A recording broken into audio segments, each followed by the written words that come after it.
আমাদের 5টা সৈকত দরকার, একটা সৈকত কেন? যখন নাকি একটা আম্পায়ার একটা ম্যাচ রেফারি সেই দেশকে প্রতিনিধিত্ব করে এসছে, তখন ওই খেলোয়াড়রাও তাদের প্রতি একটা কনফিডেন্স পায় এবং একটা রেসপেক্ট থাকে।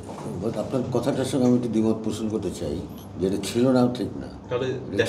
গত বছর হয়েছে, তার আগের বছরও হয়েছে। আম্পায়ারিং তো রেগুলার বেসিস হইতো, ম্যাচ রেফারি একটা দুটো হয়ে গেছে কোর্স আমাদের।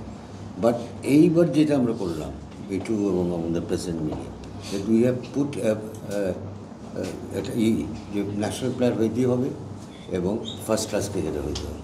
কারণ আপনারা এটা বুঝবেন যে একটা প্লেয়ার যখন খেলতে নামে, সে যখন দেখে যে তার আম্পায়ার ফর্মার টেস্ট প্লেয়ার বা ফর্মার ফার্স্ট ক্লাস ক্রিকেটার, তার আম্পায়ারের প্রতি তার রেসপেক্টটা বেড়ে যায় এবং এই আম্পায়ারকে সে তখন সময় করবে বেশি। আবার যখন ওই পুরোর দিকে তাকায় ম্যাচ রেফারি কে, যখন তাকে যে একজন টেস্ট প্লেয়ার বা একজন প্লেয়ার, তখন এটা ওই গেমটাতে কন্ট্রোলটা ম্যাচ অফিসিয়ালদের প্রথমেই একটা অ্যাডভান্টেজ জায়গায় থাকে।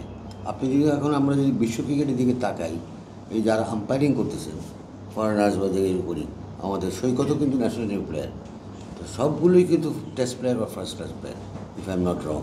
আপনারা যদি দেখেন একই সঙ্গে আপনি যদি ম্যাচ রেফারিগুলোকে দেখেন, সব রঞ্জন মাডোঙ্গলে বলেন, তারপর যাকেই বলবেন, they're all test player respective country. কেন? এই কেনর উত্তরটা হলো সোজা, যে যখন নাকি একটা আম্পায়ার একটা ম্যাচ রেফারি সেই দেশকে প্রতিনিধিত্ব করে এসছে, তখন ওই খেলোয়াড়রাও তাদের প্রতি একটা কনফিডেন্স পায় এবং একটা রেসপেক্ট থাকে। তো এই জন্যই আমরাও চাচ্ছি যে আস্তে আস্তে ওই জায়গায় নিয়ে আসতে। এখন কিন্তু আমরা ম্যাচ রেফারিংয়ে পিছিয়ে আছি, আম্পায়ারিংয়ে আমরা কিন্তু মোটামুটি আগায় গেছি, আরও হয়তো আগাবো। আমাদের 5টা সৈকত দরকার, একটা সৈকত কেন?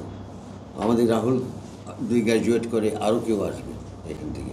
তো এই জায়গায় আর কিছু কিছু জিনিস আছে যেগুলো আইসিসি ওরা ডিরেক্টলি হ্যান্ডেল করে, যেটা প্রেসিডেন্ট সাহেব বললেন, যে ম্যাচ রেফারির ব্যাপারটা ইটস নট ইজি। আমাদের এখানে যেরকম আমরা মনে করি অনেক কিছু, তারা অনেক কিছু সোশ্যালাইজিং স্কিল কেমন, অন্য রুচি অনেক কিছু আছে। বাট আমার মনে হয় আমাদের গেটওয়েটা হয়ে গেছে, ব্রেক থ্রু হয়ে গেছে ওপেন।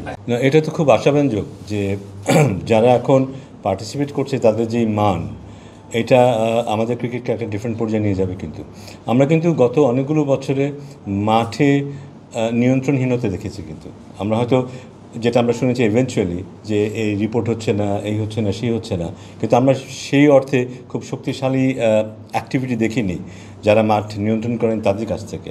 এটা হয়েছে কারণ আমাদের ম্যাচ রেফারি স্বল্পতা ছিল, হাতে গোনা কয়েকজন ছিল এবং খুব মানসম্পন্ন যে সম্পন্ন সবাই ছিল তাও না। কিন্তু আমরা এখন আশা করছি এদের মধ্যে থেকে যাদের এত হিউজ প্লেইং ব্যাকগ্রাউন্ড, যাদের ইমেজ এত স্ট্রং, তারা অনেক বেটার কাজ করতে পারবেন। তাদের যদি সত্যিকার অর্থেই এখান থেকে বেশ কয়েকজন উঠে আসবে বলে আশা করছি।